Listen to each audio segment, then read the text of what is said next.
Hi, I'm Sophia Soliloqy with the Sophia Soliloqy Hour of Empowerment, and we're here at Revolutionary Grounds in beautiful Tucson, Arizona on 4th Ave, and I'm with Chad Mosher, Program Coordinator for the LOL Clinic that recently opened a Codac facility, and I'm just going to ask him a few questions, if you don't mind. So, Chad, I was going to ask primarily, just so everyone can understand, what is LOL?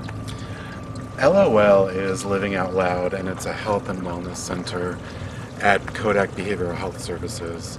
And Living Out Loud opened in December, and it's one of the first integrated care centers that incorporates physical health within a behavioral health setting. Mm-hmm. There have been a few different behavioral health centers that opened within a physical health setting, and we are trying our hand at a behavioral health center integrating physical health into it. And what's unique about us is that we focus on health and wellness, so the emotional, social, spiritual, all the holistic aspects of a person's being. The popular integrated care. Yeah. So even though you guys just began, do you see any changes that are going to be coming right away, like that you didn't anticipate from the beginning? Well, the first thing that's really unique about us is that we are very specific to the LGBTQI community and ally communities throughout Southern Arizona.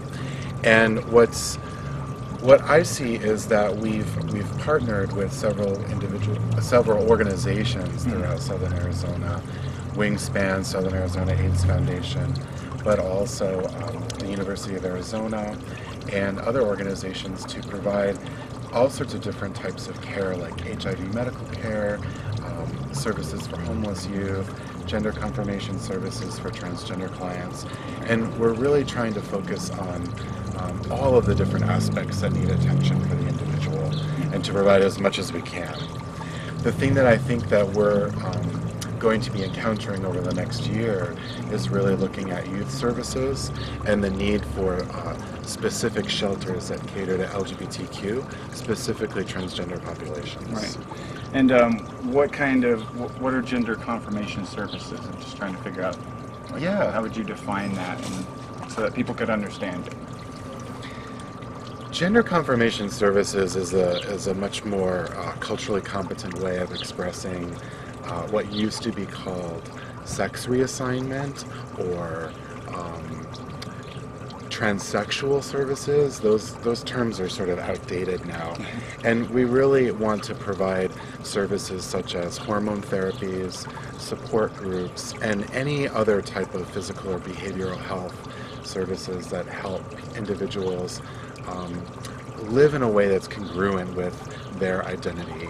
So many of our clients identify within the transgender spectrum, right, and they feel that they want to receive hormone therapies or support services to confirm their identity. Right. So that's what that is to us. So what kind of support groups do you guys have set up immediately right now that people can go to? Right now we have two main support groups. One for trans women and one for gender neutral and trans men. And those two support groups are set up. The third support group, which is happening on Fridays, is our Living Out Loud Talking Circle, which is open to anyone within the spectrum to talk about whatever concerns they have. Okay. And then what would you say about friends, families, allies? What can the clinic do for people surrounded by what they're trying to do? They go to the clinic, they go through transition, they come home. Mm-hmm. What is LOL doing to kind of make that more comfortable for them? We have a lot of different types of support systems, and as we get to know every member that is a part of our system, we can develop specific family support plans for them. Awesome. We can provide support groups that are just for the family if they need to be able to talk about that, or for partners of trans individuals, or for the families to meet other families. We've been in collaboration with the Southern Arizona Gender Alliance and specifically the Transparent Support Group to explore some opportunities with them to both provide support to them, but also for the members of, or the family members of our current clients. Yeah, that's... Excuse me. Woo! We're holding that one in. I was trying to hold it in as long as I could. All right.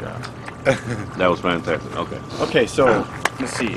What is the impact that you would say is going to have on the youth of LGBTI? The youth? Yeah. I see the impact right now being that we're able to really affirm their identities so early in their discovery process, and which really helps prevent some mental illness or some stressors that can occur later on in life. And what we know at Living Out Loud is that although there may be some psychosocial stressors or some specific anxieties or traumas that have occurred, if we can mitigate that and catch it early, then the chances of them leading a very successful, healthy life and reaching their goals and being successful and being open and out in the community are quadruple in its effect. Right. We're able to really help people with that. And the coming out process too, even if people come out to a non-supportive family, their chances of harming themselves or having suicidal thoughts decreases tremendously. Wow. So that, of course, is much better when they come out to a family that's supportive. But we know that coming out to others makes a positive impact in their life. Right. So we're able to be there for them. That's awesome. Can LOL help other providers do what LOL is doing right now as far as integrated healthcare? Absolutely. We absolutely would love to be able to help other providers. We eventually will have some specific resources available on our website, but for now I receive several phone calls throughout the week to assist in the referral process. We've been working with the Peterson clinics at the University of Arizona Medical Center to provide some ease of HIV medical care and behavioral health care for those affected by HIV and AIDS. We also have been talking to folks about what transgender cultural competence means. Right. And of course, we're working with our allies at the Southern Arizona Gender Alliance in collaborating and moving forward to help everyone in the community. Okay. And then let's see here. I think that's it. Yeah. Wait, unless I have this one more. Cut! No, I'm just kidding. Hang on. How many clinics are there? Oh, yeah. Okay. So that's, I guess, a good question. Okay. So do you know how many clinics there are out there currently right now that are like LOL? Well, that are like Living Out Loud.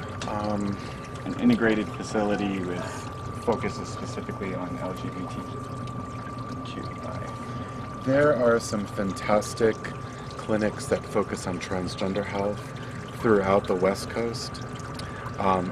San Diego, San Francisco, Los Angeles, Seattle, also in Calgary and across Canada and Vancouver. I'm not sure about the East Coast except for some centers in Boston. They do fantastic social, behavioral, and medical health. But and those centers are very important and they focus specifically on transgender health. But as far as an LGBT center that incorporates holistic health for the entire spectrum of the community, no, I'm not familiar with any. And I think that's really important to understand, as there are several organizations across the United States where the community centers have split off. So there's the lesbian, gay, bisexual center, and then a transgender center. And I think that as long as we keep in dialogue and keep understanding one another's needs, then I think that we can be successful in moving forward. And I don't know of any others that are like this. Wow, excellent. Well, thank you very, very much for your time. I appreciate it. Okay, well, that just about covers it. Appreciate everyone tuning in. The LOL Clinic is open for business, and hopefully we'll see you guys there. If you have any issues with LGBTQ, they cater to you. So, thank you.